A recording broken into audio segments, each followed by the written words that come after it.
Hello, beautiful people. It is Tuesday, November 21st, Thanksgiving week. I have not made any videos in probably since we've gotten back, actually, for several reasons. One, didn't really know that they were impacting people, but apparently they are. I keep getting feedback from that. So it is my desire to serve. So if it's helpful, I will do my best to continue. For those of you who know me, you know that it is my least comfortable thing is to put myself out there on camera, especially. So something that I'm working towards stepping into. And also, quite frankly, it's been really hard since we got back.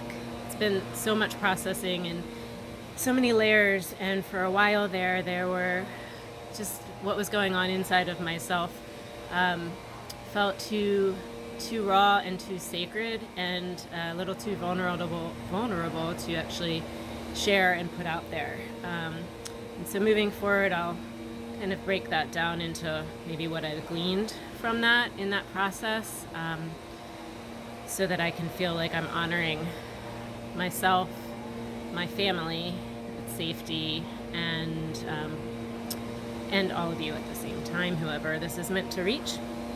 But just wanted to catch up now that I'm in a better place. Worked through a lot of layers myself, and for a while it was like walking a tightrope with healing and having things look like maybe the outcome wouldn't be so great, and feeling where to put my energy. It was continually kind of torn in trying to have faith and stay aligned with the vibration of possibilities, which I firmly believe in, and also looking at what seemed to be presenting in the world as reality and pain and suffering and everything that was going on and all the layers that were unfolding. And in craniosacral therapy, we learn to trust the process and meet things where they're at and know that healing is a journey, but it is really difficult when you're in it and going through it sometimes. And things have shifted a lot for me, but what I know is that it's because I've been continually working on that consciously and putting my energy into bringing myself back into wholeness and alignment with my divine wisdom and my innate wisdom. And it's practice. Meditation is a practice. People always say, I can't do it. Well, every effort counts in rewiring your brain. And so it doesn't matter. There are days where I got nothing. I would sit there for as long as I could and had nothing. And it felt like just as bad as when I started. But it's the effort and the practice in those days, knowing that something's happening, even if it doesn't feel like it's happening.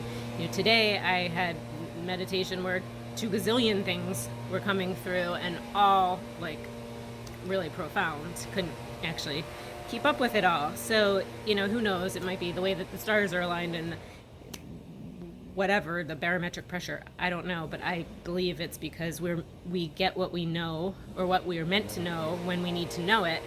And our efforts are what help to create the energy field to bring that into our awareness when we are inviting it. And invitation can sometimes be hard, to not force and be attached and want to fix and do. That's been one of the biggest lessons through my journey with Kevin, navigating this cancer diagnosis and all that's going with it, is meeting him where he's at. And sometimes when you love somebody, that is really hard, when you just want things to get better or fix it, or maybe you can see things and they're might not be seeing the same things or having the same perspective, but it's part of unconditional love is creating safety. And when people are in trauma, safety is the first thing that they need. And navigating a serious challenge, parts of you are in survival and trying to get back to thrive, but you're dealing with being in a survival setting, which the first thing people need is safety. And the other thing that happens is they seek to control and feel empowered in their lives. And so sometimes, even if it's well-intentioned, ideas, suggestions, or whatnot may not be well received, and that's part of letting go and letting somebody be themselves, which is unconditional love, not trying to change them or force them to do or be something we think that they should be, because I'm probably wrong on many levels, many times, but all I know is that I can come back to me and try to be in a loving place within myself and peel off the layers within my own being. And as I've done that, I'm able to meet him where he's at differently and connect in a different place that is healing and is powerful.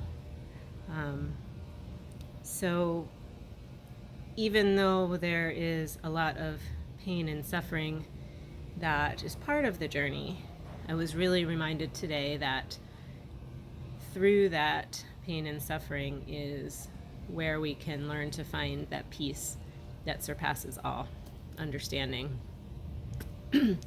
And and that's where healing really comes from. Not that you have to suffer, but that the suffering is an opportunity and an invitation. And that's usually where we are called to step into ourselves most, is because we don't make change in our comfort zone. So unless we're called to task, sometimes unfortunately we can seek, but we don't necessarily get it fully until we really need to get it fully. So hopefully some of this will touch somebody and help you and wherever your struggles and your pain and your suffering is today. Just remembering to come back to unconditional love, stick with coming to yourself and your divine innate wisdom, meeting yourself and others where they're at today, and